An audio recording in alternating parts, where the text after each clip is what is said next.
Semua masih dihuni warganya Pak, masih ada penghuni di warga ini.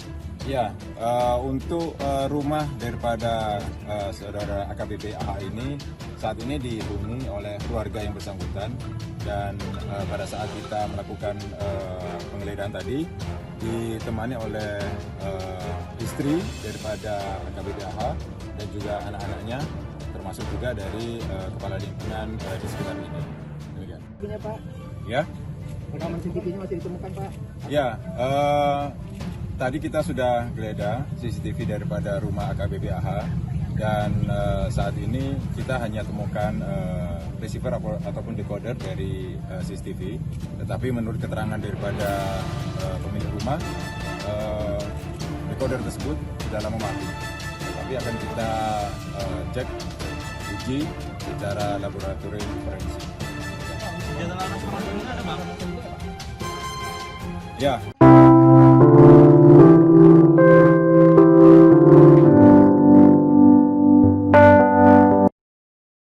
Mirip seperti Sambo, CCTV di rumah AKBP Achirudin dirusak.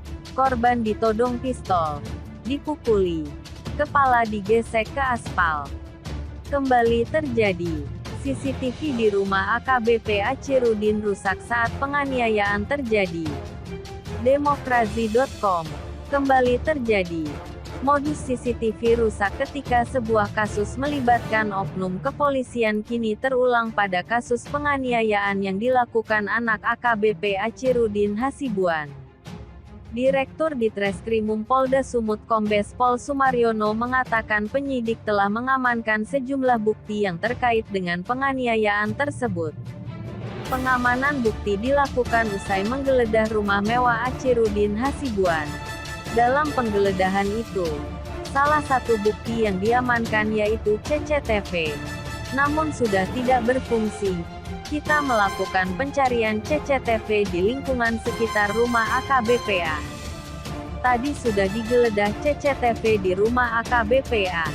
Dan saat ini kita hanya temukan recorder CCTV. Keterangan pemilik rumah recorder itu sudah lama mati. Tapi akan kita cek uji secara laboratorium forensik. Jelasnya, Kamis tanggal 27 April tahun 2023. Selain itu, dalam keterangan saksi ada senjata laras panjang yang dikeluarkan oleh AKBP Achirudin Hasibuan saat penganiayaan itu terjadi. Namun saat penggeledahan, penyidik tidak menemukan senjata laras panjang tersebut.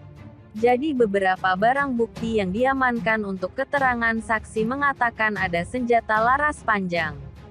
Kita tidak dapatkan, tapi kita hanya temukan satu bungkus airsoft gun yang mana ada tertulis, dan kita akan cari pendalaman saksi pemilik airsoft gun dan bungkus airsoft gun yang kita temukan, ungkapnya.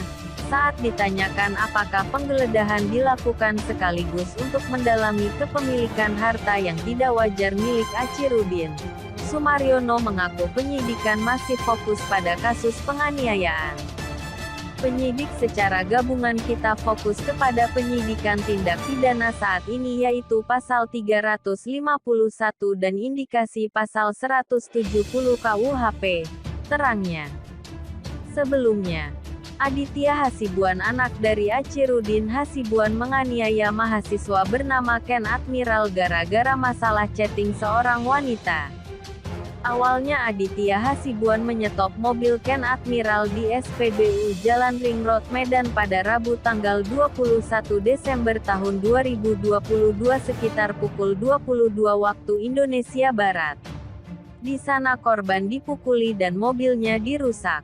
Kemudian, korban Ken Admiral bersama temannya datang ke rumah Aditya Hasibuan pada Kamis tanggal 22 Desember tahun 2022 pukul 2.30 waktu Indonesia Barat. Di sana korban kembali dianiaya secara sadis. Kepalanya dibenturkan ke aspal, dan korban ditendang berulang kali. Penganiayaan itu terjadi di pintu gerbang rumah Achirudin di Jalan Guru Sinumba, Kelurahan Helvetia Timur, Kecamatan Medan Helvetia, Kota Medan. Saat penganiayaan terjadi, Achirudin ada di lokasi itu. Namun ia malah menonton perkelahian tersebut, dan melarang teman dari korban yang ingin melerai. Ia malah menyemangati anaknya agar tidak emosi saat memukul korban. Setelah penganiayaan itu terjadi, korban melaporkan Aditya Hasibuan ke Polrestabes Medan. Sedangkan Aditya Hasibuan juga melaporkan korban ke polisi. Namun kasus itu baru ditindaklanjuti setelah video kekerasan tersebut viral di media sosial. Belakangan penyidik di Treskrimum Polda Sumut menetapkan Aditya Hasibuan sebagai tersangka dan ia juga ditahan. Penganiayaan itu juga berimbas pada karir sang ayah yang bertugas di Polda Sumut. Achirudin Hasibuan dicopot dari jabatannya sebagai Kabak Bin Ops Direktorat Narkoba Polda Sumut. Dia terbukti melanggar kode etik Polri karena membiarkan anaknya melakukan tindak kriminal. Tak hanya itu, Achirudin juga ditahan di tempat khusus Patsus. Demokrasi CNN.